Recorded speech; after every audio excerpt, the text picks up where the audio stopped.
Our next presenter is Chris Keffer, and Chris is an advisor in our Center for Career and Academic Planning. And now we sort of switch gears a little bit and talk productivity, right, Chris? So tips for using the iPad in student meetings. Yeah, thank you, Kristen. And hi, everyone. I have 4 case sort of usage or use case scenarios. Maybe we'll only just do one, but first of all, I'm going to just acknowledge I don't have the multimedia drama of the movie that we just saw or the trailer that we just saw, but I hope you do find some of this useful. The 4 use cases I was thinking about, one is I work with students with some frequency who are moving from a major to an interdisciplinary studies possible major or program, and discussing that and helping students both helping students conceptualize and conceptualize that really is a visual process, at least for me, and I think it really helps students to do that as well. And so I think the one I'll take you through is how I've been using the iPad on, I think it was 2 occasions, to help students work through that process, understanding what the ITDY major looks like, how they can compile a theme, develop their theme and then their supporting sub-themes. It's really stuff that we would do in person on a sheet of paper, but now we're just using the iPad as that mode because it's, we're doing this all by Zoom. 3 other uses I've come up with the iPad. One is I've also been using the iPad to work with students in academic difficulty, helping them understand how if, or actually when they get their Bs this spring semester, how the GPA calculation works in terms of improving their overall cumulative GPA, working with them sometimes on a decisional balance worksheet to help motivate and shift them more toward increasing, making behavioral changes that will support their academic success, and also using a master schedule, developing with them a master schedule for the purposes of time management, things like that, time and task management, really. I went back to school a few years ago. I'm in the Wegman School of Nursing, the mental health counseling program, and I've been using the iPad both as a student, but also to work with my clients. All of the work I'm doing is via telehealth in my internship hours, and so sharing things like CBT worksheets, information on cognitive distortions, for example, and then helping or notating as I talk through these things with clients, which are specific examples that they have, and then sharing that back out to them as a means of reinforcing the conversation. And then finally, earlier in this week, I spent too much time, but time well worth it, on a nursing resume video that I posted to the 108 and 206 Blackboard sections for Christine and Lori. So that's what those are some of my uses for the iPad. My old senile dog is barking her fool head off right now, so there's nothing I can do about that. But I'm going to jump into sharing my screen on how I work with that ITDY major proposal. I guess the first thing I would say is I would send the student the ITDY major proposal form by email. I'd also CC myself on that. And this gets to one of the challenges I'm finding is that I've got information all over the place, and bringing it into the iPad and using it in Notability. I know this isn't the most efficient way, or maybe the best way, but quickly and easily, I'm able to just send a document. Let's see here, share screen,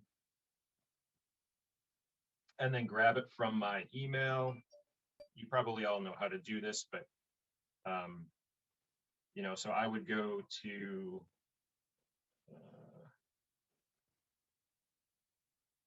the email and grab that document and click the share via and share it over with Notability. I'm not going to do that right now because I've already imported it into Notability. I go into my let's see, which one would it be? Yeah, the ITDY major brainstorm.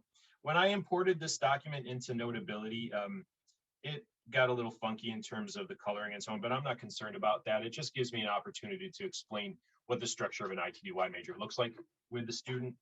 You know, real briefly, it's at least 12 classes, at least 5 at the 200 level or higher, at least 5 at the 300 level or higher. So we talk a little bit about what the structure looks like and the additional requirements. Students need to create a narrative which supports really the foundation of what the students will be learning through this interdisciplinary studies major, how the various subject areas and courses integrate with one another to create something, you know, bigger than bigger as the collective you know, accumulation of all those classes and the sub themes. So this is a nice way to start. Then we look at their transcript. I would do that just by sharing the screen on my desktop so that we're able to give the student a sense of, all right, well, so what are some of the themes of courses that you see? More often than not, these are nursing majors. And so I'm able, if they're students who've gotten into the 300 and 400 level nursing classes, they're able to use some of their nursing courses in that 300 level, as well as some of their earlier classes, often like statistics and dev psych or things that pop up into one of these interdisciplinary studies majors.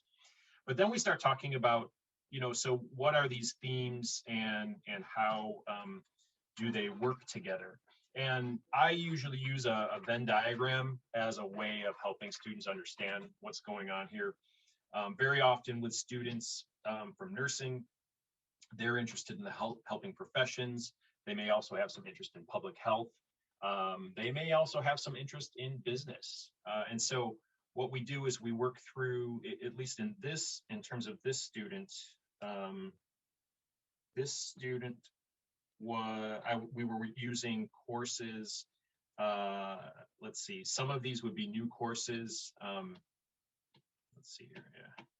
So they were going to be taking some sociology and public health courses toward their major. They were also, oh, this was a student actually who wasn't in the 300 and 400 level courses. This is a student, I think, who was not going to be able to enter into the nursing clinicals. So then we also relied on psychology and human development courses, a little mixture of nutrition, some microbes and disease in there. And then the other area of interest that this student had was on diversity, equity, and inclusion. I think the student had transferred an African American Studies course, was taking or could take an AFAM course, had I think studied abroad in Australia and was able to use some Pacific, gosh, I forget the title of that course, but these two, Pacific something and a WGST course equivalency over here at Fisher. And one of the nice things about using the iPad for this, as opposed to just a piece of paper, is that I could, if I wanted to, touch that little lasso loop. And if we decided that these two courses, for example, didn't really fit here, I could grab those, and put them into some other place. I haven't done this yet, but I could imagine myself just writing out all the various courses and then moving them to the various circles, that they have. I could also take these circles, and move them around with a little more practice. In the end, when I'm working with students, we're trying to get these sub-themes, in this case, psychology and human development, diversity, equity, inclusion, and cultural competencies, and then sociology and public health and that understanding the healthcare system. And that spot in the center is what I ask students to think about, even though they don't have to title their major, their ITDY major. If there was a title, this is what would be the combined space between those three areas. So that's how that's one way anyway that I've been using the iPad for these meetings. If I have a couple more minutes, I'm happy to show one of the others. I'll just look to the group to let me know. Yeah, all right. Go ahead. Thanks. So another possibility is in helping students work through their grades. So I had a student here who only earned 3 credit hours last fall semester, and that was a C plus. Usually students don't, we teach this in first year seminar, but usually students don't really pick up on how grades are calculated, oftentimes even through their senior year. And so what I might do is go through and show them, the grading scale and help them start to practice on themselves. All right, well, what are your goal grades for this coming spring semester? We then get into the conversation about quality points and GPA hours. So then we calculate the spring GPA. But more importantly, what we do is that's usually a pretty easy thing, but students often are stumped, especially when there's more than just 6.9 quality points here, on how a spring GPA might affect their overall cumulative GPA. And so that, we run through that calculation. Now, this is something I could do, I suppose, in a spreadsheet or in a Word doc, but I think there's something about walking through it by hand that helps a student, again, understand and visualize how this works. In addition to students who may be in academic difficulty, I mentioned earlier, I might get into an academic success decisional balance worksheet for helping students understand the benefits of changing, the benefits of not changing, the cost of changing, the cost of not changing, and trying to try to help understand where they're coming from, sort of like at what stage of change they may be in, and then based on that develop some concrete interventions for that specific stage of change that they may be in. And that's something that I'm trying to integrate a little more in my regular practice with students as well. One last thing real quick. I think I made some copies here. Yeah. So I'm working with some students or some clients, one to try and identify and understand, how they are feeling at particular times of the day based on what they're doing. So this is us working through it. This client actually is a pretty artsy student and took this and ran with it and made her own mood activity schedule worksheet. Here's an example of what we'll probably get into this coming week, where we're going to talk about thought errors or cognitive distortions and examine some of the ones that that she's encountering. And this is something I did with a younger 8 or 9 year old client. I think the coloring really helps. Telehealth with a 9-year-old is tough. It's tough to keep their attention. But if I'm able to engage them by asking them, all right, which color means relaxed, which color means, I'm overwhelmed and I want out of here, and so on. And they're going to catch me like, why aren't you writing the text in that color, and so on. But then I'm able to sometimes, if it is appropriate, I can share a document like this with mom or dad, with the client and with the students, actually with the Fisher students in all these cases. I would, when I'm done, email that document over to the students so that they have a record of it. They have a record of their ITDY major brainstorm. They have a record of that GPA calculation and so on. The rest of my workflow then involves CCing me on those emails so that I import that document or that email into OneNote, which is where I keep that student information, And so there's some struggle I have with fragmentation of data all over the place. I've got student data under my Apple ID, in Notability. I have OneNote data that is housed actually in my Google Drive through the college. There's just stuff all over the place. And so someday, maybe I come up with a way to streamline and make some of that a little bit more efficient, but it is working I think it's working for the purposes of my work so far. Thank you so much, Chris. Yep. I think those of us who are trying to use our iPads more and more are running into that same question.